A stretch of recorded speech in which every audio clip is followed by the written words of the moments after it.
Hi guys! Sa video na to ay samahan nyo kami mag-seafood strip dito sa aming maliit na small garden. Mag-harvest ng mga libreng pangsahog na gulay at prutas ng aming mga pananim. Napakasarap talagang kumain ng mga pagkaing sariwa na at saka libre pa. Pinaghirapan, pinagtiyagaan at ngayon pinapakinabangan. At welcome nga pala kayo guys dito sa aming kwentong simpleng pamumuhay dito sa probinsya.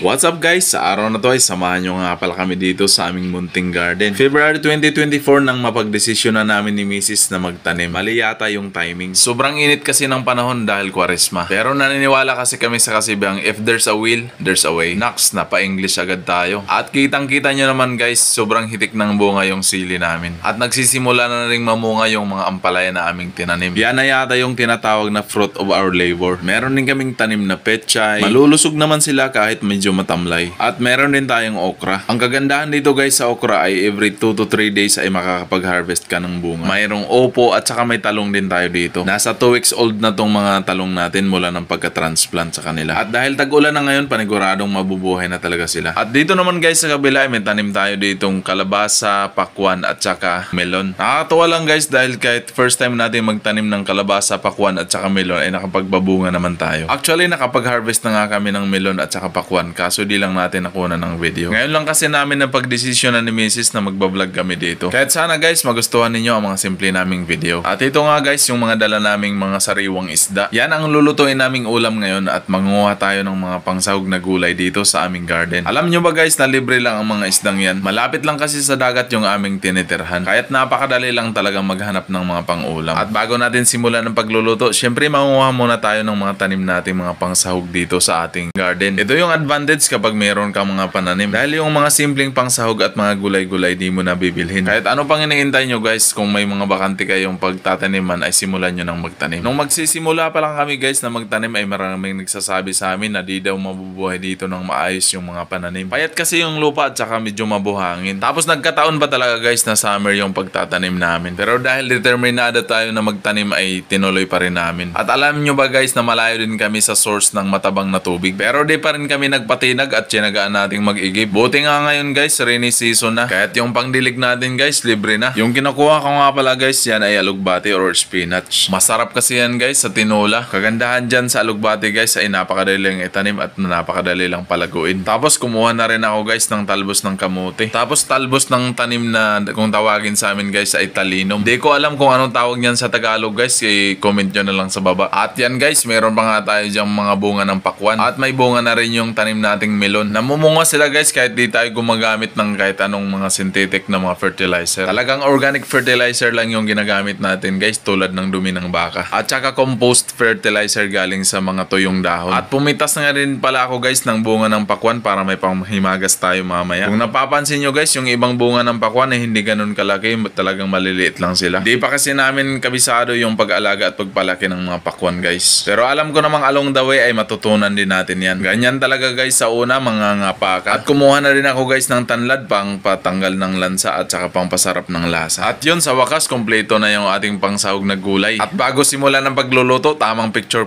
lang muna. Talagang proud na proud talaga. Napakasarap lang talaga guys sa pakiramdam na may hina-harvest ka. Ang menu nga pala natin for today guys ay paksiw na isda, pritong isda, inihaw na pusit at saka tinola. At syempre kompleto tayo sa mga pangsahog. Meron tayong sili, okra, pechay, lugbati, talinom, talbos ng kamote, longgay at kamatis, sibuyas at saka luya. At napakasarap din guys ng panghimagas natin, pakwan at saka mangga. At karamihan sa pangsahog natin guys ay galing yan sa ating garden. At syempre si Mrs. na ang bahala dyan sa paggagayat ng mga pangsahog natin. At gumawa din nga pala kami dyan guys ng munting kubo. Kaya't kapag uminit man o umulan may mapapasilungan tayo. At ang una nating lulutuin guys ay yung isdang paksiw. Kaya't minikos-mekos na yan ni Mrs. at nilagyan na ng mga pangpalasa. Suka, luya, sibuyas, bawang, tanlad at saka sili guys. Napakasulit talaga niya ng lasa dahil kompleto yung kanyang mga pangpasarap na sangkap. At pagkatapos guys, may isa lang yung ating isdang paksiw ay yung pinirito naman ang ating sisimulang lulutuin. Syempre guys, ang unang first step natin ay magpapakulo ng mantika. Ayaw pa nga magpa-video ni Mrs. Medyo nahiya. Di daw kasi siya guys marunong magluto ng pinirito. Pero ang alam ko guys, natatakot lang sa talsik ng mantika to. Double purpose na rin yung pagluluto namin dito dahil nausukan yung mga tanim namin. May magandang benepisyo din kasi guys ang usok sa mga pananim natin. May smoky flavor flavor guys yung gulay kapag iyong kinain. At ito na nga guys ang pinakatakutan ni Mrs. sa pagluluto. Yung maglalagay ka ng isda sa mantikang kumukulo. Kitang-kita nyo naman guys kapag naglalagay si Mrs. ng isda, yung katawan niya napakalayo. Baka sabihin nyo guys, bakit hindi na lang ako ang nagluto? Hayaan nyo na lang guys, mas masarap kasi magluto si Mrs. kaysa sa akin. Bawi na lang tayo mamaya guys sa pagkain. Mas paborito ko kasi guys ang kumain kaysa sa magluto. Ang sarap talaga sa pakiramdam kapag ganito kasariwa ang yung mga ulam. Tapos maganda, maaliwalas at tahimik yung pinaglulutuan. At ayan na nga, yung paksiw natin ay paluto na. At ako naman guys, ang magluluto ng barbecue pusit. Sabo na tayo kay Mrs. kasi medyo napagod na siya. At medyo natatakam na din kaming dalawa. Nag-iingat-ingat ang pusit kita.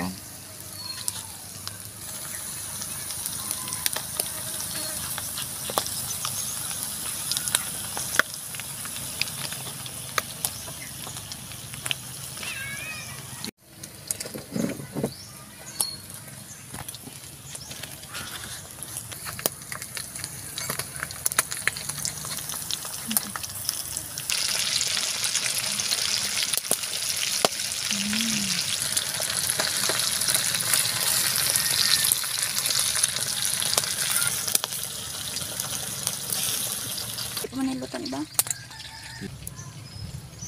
Lalo kung may ininit kang daman, ano to, dito mapakalagkad pa, no? Ito na.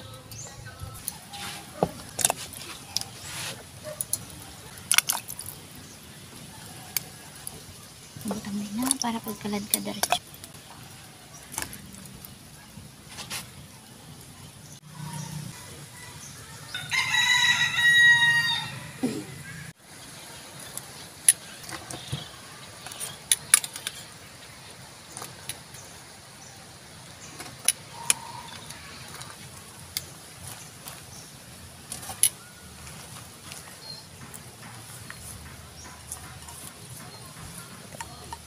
And finally guys, pagkatapos ng mga ilang oras na pagluluto natin, at ito na yon. Ito po lahat ay produkto po ng ating garden. Ito yung mga prutas except po sa mangga. Tapos ito po yung ating mga inihaw na pusit, paksiw, prinito at tinola with gulay.